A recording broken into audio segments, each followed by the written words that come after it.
kickoff is one of my oldest friends who I met through slam poetry. And this kind of goes back to me, for me, to all the way when I was 17, the age that some of y'all are, when I first got involved in slam poetry. And when I was 18, I went to the National Poetry Slam. At that time, the National Poetry Slam, a lot of the venues were 21 and up, and but they still allowed people of all ages to go. And so I would get stuck outside a lot. And then I noticed there was this other kid stuck outside a lot. You know, and we kind of sat there like this for a while. And we're like, hey. Hey. You're not 21? No. Me neither. Oh. And that was the start of an amazing friendship. This dude, he's a fixture in the Albuquerque, New Mexico slam scene. In 2005, he was on the Albuquerque Slam team that won the National Poetry Slam of all the teams in the entire United States. He's very accomplished, and more than inside the competition, he's accomplished outside of the competition. He's an educator. He works tirelessly for his community. He's my homeboy. I'm really excited that the Types was able to bring him all the way out here to Arizona from Albuquerque. Please give a big Tucson Youth Poetry Slam welcome to Carlos Contreras.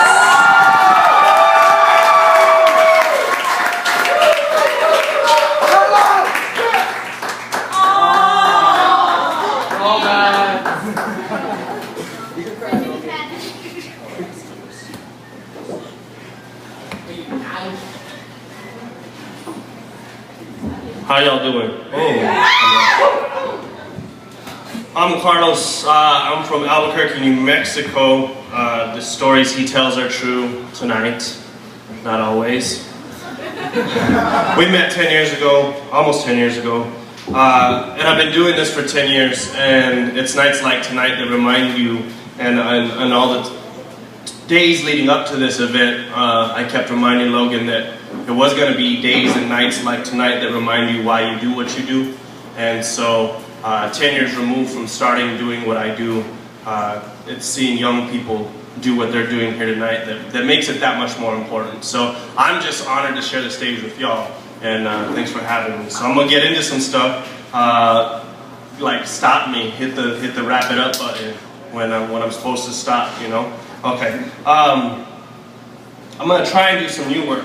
Well, not new, but stuff that y'all haven't heard, because I've been at Sunnyside High, I went to Pueblo, and then I got the really cool opportunity to go to a youth correctional facility. I work in a correctional facility in Albuquerque for adults, so it's a population near and dear to my heart, and so they made that happen. So thank you to everyone, Sarita, Logan, Ocatillo, and everybody that I don't mention that deserves some thanks for me being here.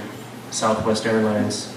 We did not crash. There was no ocean to crash into, so that makes you more nervous. Okay, here we go.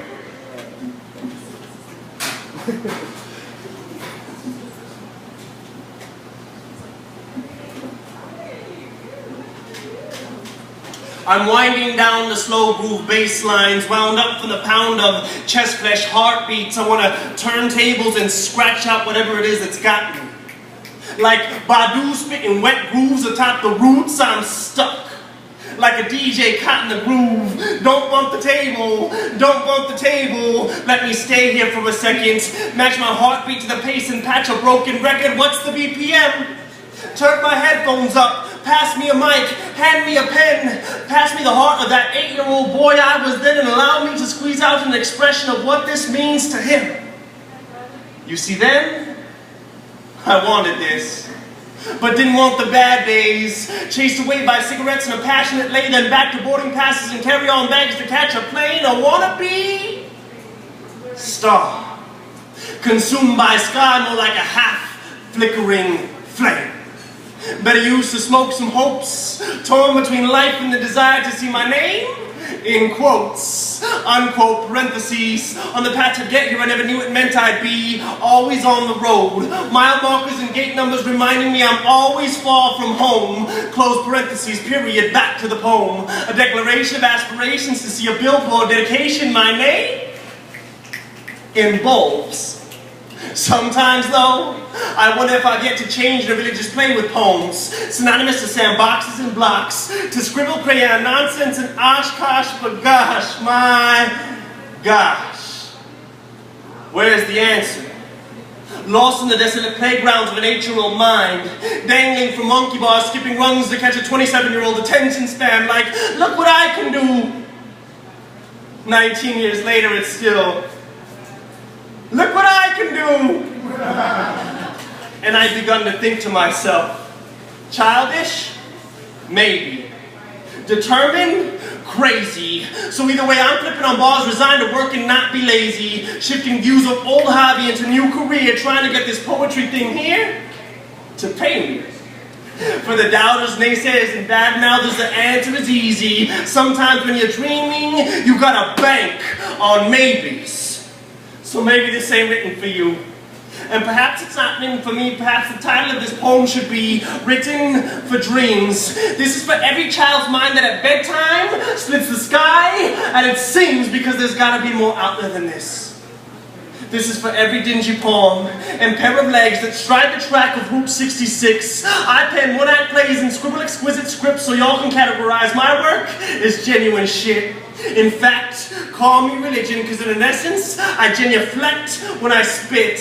Hail Mary's remixed as we fool with pace, like wings to a night music, and watch me fall from grace, but witness resurrection every time I hit the stage. Immaculate conceptions every time my pen hits the page, so it's for this that I give thanks. Because you see now, I want this. Anticipated it for years like a 5th grader's first kiss, so I'll take the bad days, pen my life into poetry and chase away the shit because it's behind a mic and on a stage when I feel most comfortable.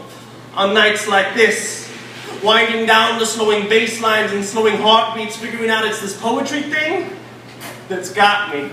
Committed to random acts of language, a one-slight traveler now toting extra baggage, a boarding pass with multiple destinations but already a star. I don't care how you charge your constellations, bleeding scripture into these ink blot incantations because anything else would be ignoring that 8-year-old, or pretending I don't like to act like a 5th grader.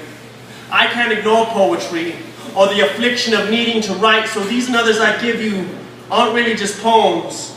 I give you my life.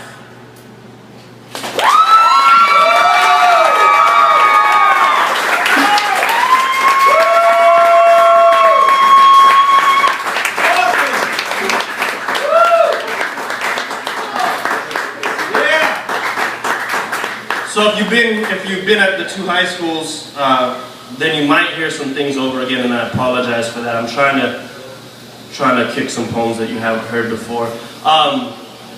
So I work in Albuquerque, New Mexico.